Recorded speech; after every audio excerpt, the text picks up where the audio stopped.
I am so excited to announce that iDRIVEACLASSIC is now sponsored by Adrian Flux, one of the UK's leading classic car insurers. If you're looking for classic car insurance, I've popped a link to Adrian Flux in the description box below. Hi guys, it's Steph from iDRIVEACLASSIC. Merry Christmas, it is the Christmas special and we look at cars all year round, so I thought for this year, why don't we do something different? So we're having a look at a tractor. It's something that so many of you have asked for, and I thought, let's make everybody's Christmas wishes come true, and we'll have a look at this incredible Ferguson TE20. If you know anything about tractors, you'll know that this represented so much in the history of tractors at the time, and its influence is even still felt today. So I thought, if we're going to put a tractor on the channel, let's make it this one. So the video, I haven't edited it yet, but it's probably going to be a little bit shorter than usual because our driving section probably won't be as lengthy, but we're going to have a look around the outside. I'll show you what's going on under here, and I'm going to talk to you a little bit about what's going on at the back and why that is so important even to today. So we're going to kick off and we're going to look around the outside. It's so weird coming back out on a tractor today because I grew up on a farm, so for me seeing a tractor isn't a massive novelty, but so many of you at home have perhaps never been on a tractor, and if you live in a city, maybe you've never seen one in action. So in today's video I'm going to try and show you this tractor and also give you a bit of contextual history to show you why it was important as well. Now, when a lot of people think of old tractors, this is the tractor they have in their mind, which is funny because they were actually only made for 10 short years, from 1946 through to 1956. And if you're trying to work out what that TE represents, it simply stands for Tractor England. The Ferguson TE20 came into a world which was really strange because only a year prior the Second World War had ended, and it was a really weird period of time where technology was moving quite quickly. So horses started to be largely replaced, certainly in England, by cars and other transport, and the horse had also started to be replaced on the farm by modern machinery and time-saving engineering. So it was a really interesting period in time, and in fact it is that Second World War which partially facilitated the TE20 coming to life. So the Standard Motor Company had operated during the war a shadow factory in Coventry making aero engines. Now the really interesting thing is if you know anything about the Second World War, Coventry in England was the most bombed place, I think even more bombed than London, because of all the factories and because of all the bits and pieces going on in the war effort. And so actually it makes it incredible that this factory survived. So the factory was 1 million square foot. So it survived the war, and that's a miracle in itself. But it did mean at the end of the war, the site had no real use. So it's this massive site standing with nothing going on. But very quickly it caught the attention of Harry Ferguson from Ferguson's Tractors. And he saw it and thought, actually there's real value in this site, and especially what I could do with it. So with this, he entered into a deal with Standard Vanguard. So there was a deal struck, and again, that was an interesting point in time for Standard as well, because of course, Triumph took Standard on in 1945. So the deal was struck, and Ferguson was in charge of design, development, sales and service, and the Standard Motor Company made the tractors in the factory. So the tractor that we're testing here today has the 2088cc engine, which was developed by Standard Vanguard for their cars. However, if you've bought one of the early ones from the start production, the early tractors use the imported 1966cc Continental Z120 engine, or if you're watching from abroad, Z120, which was discontinued in 1947. And the reason they discontinued it was because they'd started using the standard engine. Although there was a period of time, and I think it's largely due to built up stocks of that Continental engine, where it was possible to get a TE20 with a Continental or a standard engine. And it wasn't until 1948 that this was standardised, pardon the pun, and they went exclusively onto that 2088cc engine. Although there were only 315 of these tractors made in the first year of production, and for the first couple of years, production levels are quite low. So the predominant TE20 engine, which you will get in these older tractors, will always be that standard Vanguard engine.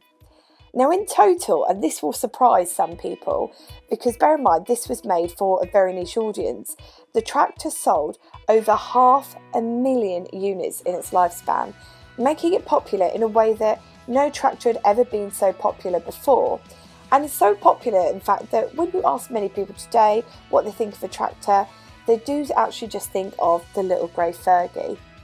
Now that we've had a chat about this tractor, I wanted to hand over to Kev, the owner, who affectionately calls this lovely little one Ken. Hi there, my name's Kevin Hurst and I'm the owner of this 1952 grey Ferguson TE20 TVO stroke petrol paraffin model.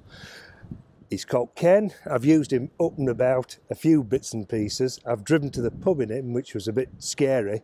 When I first got it, I made him road legal. Built in Coventry at the standard factory.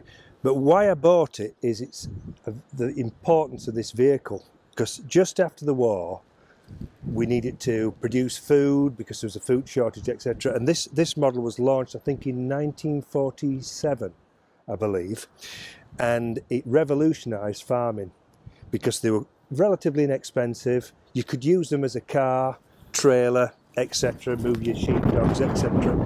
And that's it really. I've done very little to it apart from change the oil, paint it, and play around with it really. It's one of those purchases that I think, why not buy a tractor? I've got a field to put it in, why not? I feel like we're getting more dishevelled as this video goes on because, as you've probably spotted already, it's quite a bleak backdrop out here. Now, I wanted to show you this PTO at the back, and if you don't know what that stands for, it's power takeoff. So your PTO was great because whilst your tractor replacing your horse was good, because when your horse is tired, your tractor is not, the PTO at the back of this Ferguson meant that you could do so much more. So from your PTO, you could power things like your grass cutter, you could power things like your baler.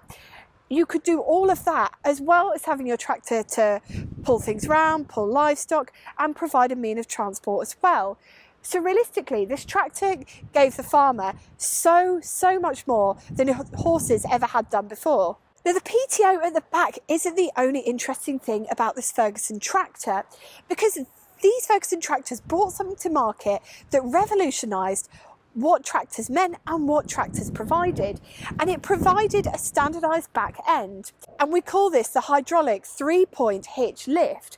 Now, we are missing the middle bit, which is the swan neck here, but I'm going to attempt to do a bit of a layman's explanation of how it all works. So over here, you've got your 9-hole bar, and with that, you bring whatever you're hitching up over to it. It attaches onto this bar, and with the hydraulics it lifts this and it brings it up to that swan neck bit that we've got missing and hitches on.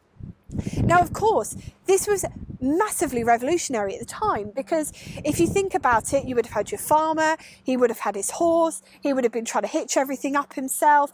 Think about farming and just how taxing and how labouring it is. To have something like this come to market was a massive deal. So it's not just the fact it's a tractor, it's everything towards the back. And in a way, it almost makes more sense to talk about what the tractor brought to the back than what it brought just as a simple vehicle. I've shown you what's going on around the back. Now it's time to get my backside into this. And as you know, if you've watched a few of my videos, I'm a little bit ridiculous and not very ladylike. So I imagine this is going to be absolutely terrible. So because, well, really, there is no flattering angle to this, I'm going to show you how I get on this. So I'm going to put my foot on here and I'm going to get on. Apologies if you see anything that you're not supposed to. I've managed to get up into this seat without flashing any of you. So for some of you, that will be a Christmas treat you've missed out on, but trust me, it's a Christmas miracle. A little bit like me not falling out of this seat, because let me show you, it's a little bit, Alton Towers might be shut, but I think I'm certainly going to get the fairground ride experience without that being a problem. And I wanted to just talk you through very quickly, before we start this tractor up, what we've got on offer in front of us. And spoiler, it's pretty much nothing. So we don't even have a fuel gauge. If you want to know how much fuel you've got to pop this, and you've got to stick a stick down into the petrol tank, pull it out and see what's actually there. But this is 50s tractoring. Is tractoring a verb? This is 50s tractoring, and we don't actually have that much. So we've got, to my left, an oil pressure gauge, and to my right we have got a temperature gauge, and just below that down here we have got the choke, and that's it. That's where it ends. So everything else we just have to work out through guesswork alone. Now, to get this started up, it is a little bit different to normal. So I asked if it was a pull start like some of the 50s cars, but in fact it's actually a gear stick start. We've never done one of these before, so I wanted to show you how it works. So first of all, we turn the key down here, and then we get this gear stick and we pull it up, and we pull it up and then we push it forwards, and that starts it up. So let me just show you that. So I'm going to show you how this works. So turn this key. Now with this, as you can see, you just want to check it's in neutral, and you want to pull it up. Now this is a bit tricky.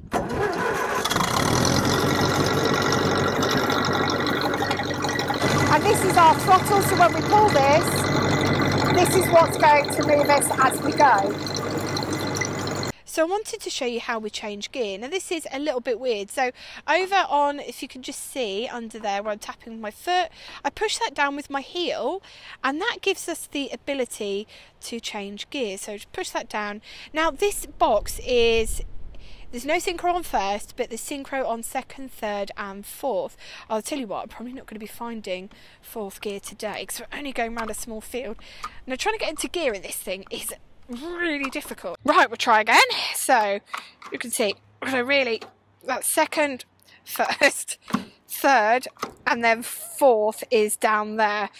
So it's, well, it's not as smooth as some of the cars we've tested, but let's crack on. God, I haven't been on a tractor in years. This is hilarious. It's a really odd one to drive, so trying to explain it to you at home, it's very strange, because when you go to change that gear, it's really odd because it almost comes to a full stop and everything feels really kind of on and off.